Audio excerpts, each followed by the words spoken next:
All right, what's going on, guys? My name is Zach, and today I want to talk about two flows that are making my D2C e-commerce brand client an extra 10K per month.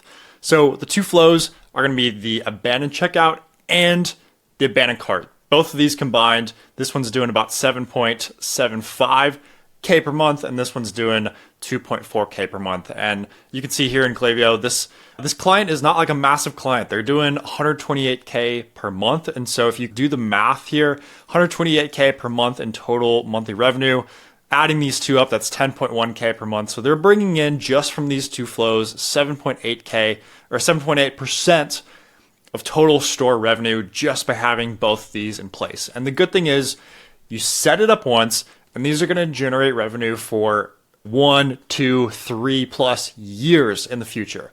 You just need a few tweaks and optimizations over time from someone like ourselves that are experts at improving revenue with these flows over time. But overall, it's automated revenue. You're going to bring it in on autopilot. It's going to be a massive ROI for your D2C brand. And I'm going to share with you the exact structure, walk you actually through our Klaviyo account and how we set up both of these flows to generate 7% plus of your total store revenue. So I have the general flow outline for both of these, but I'll actually walk you through the account and some of the stats. So let's say we could take it last 30 days or so. How we like to do it is I'll go through the abandoned checkout first. So the abandoned checkout is when someone started checkout.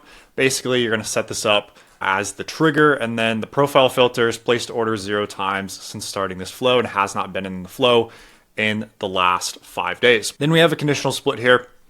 We're going to split up on the left-hand side is going to be SMS people who can receive SMS. On the right-hand side is going to be people who cannot receive SMS. And so you can see here, we're splitting it up, and then we're doing another conditional split here as part of a 50-50 random sample.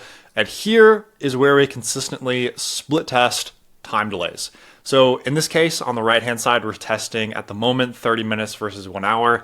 And on the left-hand side, same thing, 30 minutes versus 1 hour. We want to note what dates that we're doing the split test. And so you can see here at the moment, 30 minutes, you could see the placed order is a lot higher versus 1 hour, it's going to be a lot less. And you can look at open rates, click rates, placed order rates between the two. And we're consistently testing this and getting enough data and just looking at which time delays here are going to perform best for email and which time delays are performing best. So that's the beginning of the flow. I'll get into what exactly is in these emails in a second, but in general, you just need to know that we're reminding people about their checkout. Also, getting down here, we like to split up has placed order greater than 0 over all time. So anybody who's never made a purchase is going to go on this side. Anybody who has made a purchase is going to go on this side.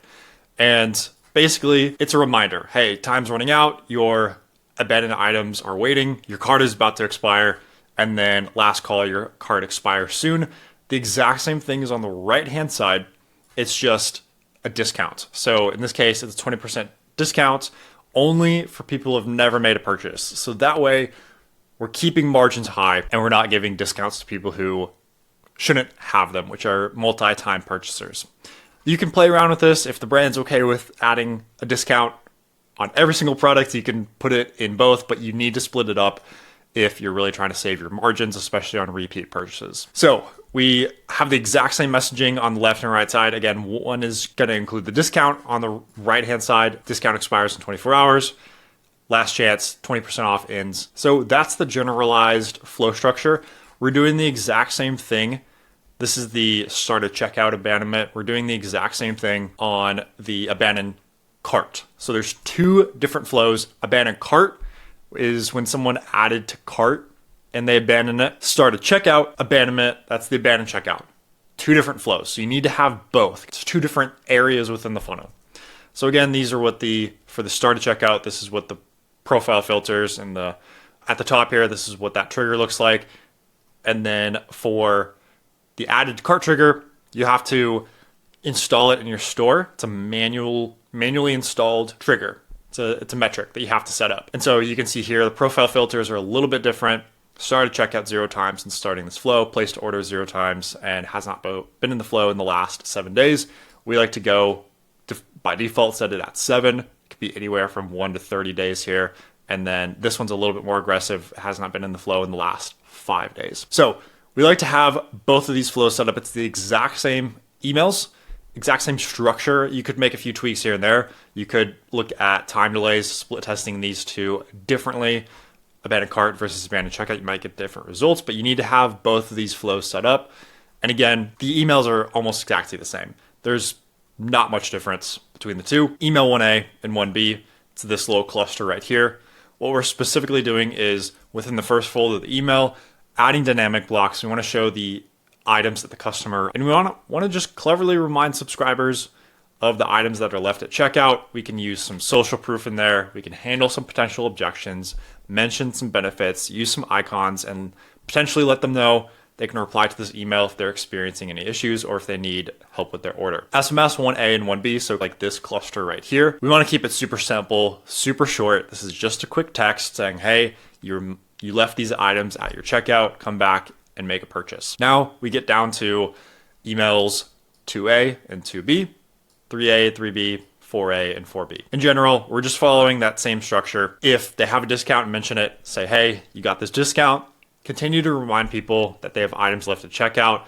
You want to talk about anything you can put in an icon, free shipping. Here's why you should order. Here's some trust icons. Here's some featured in. We like to use just easy to read elements of that email. Also explain why is that brand unique? What's so different about you guys?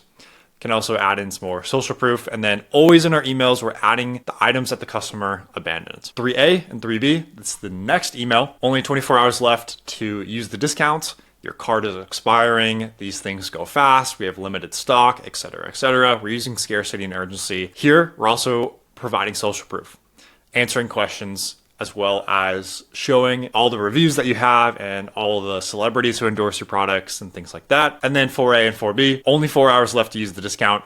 You can see here in Klaviyo, this email especially gets really, really great results. Being 4 emails deep, you're still getting 1.4% placed order rate. That's great.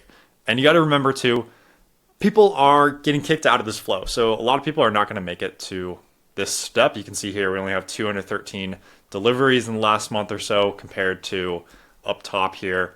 We have way more people in total going through all these flows. So in this case, we had probably 500 people actually, or a little bit over 500 people actually enter in this flow, and people that made it down here and never made a purchase, it's going to be a lot less. So you can see they're getting kicked out of that flow because of how we set up the filters. One other note here, these time delays, this one and this one right here, what we did here is we set this so that at 6 p.m. or whatever the best time is for your specific brand, whatever you've determined through like a smart send test, you can put that as when these emails will go out at 6 p.m. It'll wait a day and it'll make sure it's at 6 p.m. That way you're sending these emails at the statistically best time of the day to send out these emails. So that's what we like to do here. It's optional. You can go both ways. You can just wait a day, or you can wait a day until a certain time in that day. Whatever you want to do, both are good. It's a good split test. We just found that this works the best. So yeah, that's the flow structure. Again, that is making between these two flows, it's bringing our client an extra 10K per month. The reason that we have both is very simple. We want to get the client an extra $2,500 per month by setting up this abandoned cart flow. If you don't have both, if you don't have abandoned cart and abandoned checkout, you're absolutely losing revenue. It's on the table. And if you don't have SMS within these two flows, I highly recommend putting it in Klaviyo SMS. But if you don't have SMS set up for abandoned checkout and abandoned cart, you're definitely missing out on revenue. So that being said, if you want us to help you set up these flows, if you want to make a minimum extra 10K per month for your brand, just depending on where you're at, go to zhsecom.com. That's zhs-ecom.com. You can see my beautiful smiling face right there. Book a call there. We'll talk together. We'll see what makes sense for you and your brand and how we can help you add revenue just like that client that I showed you. Appreciate your time.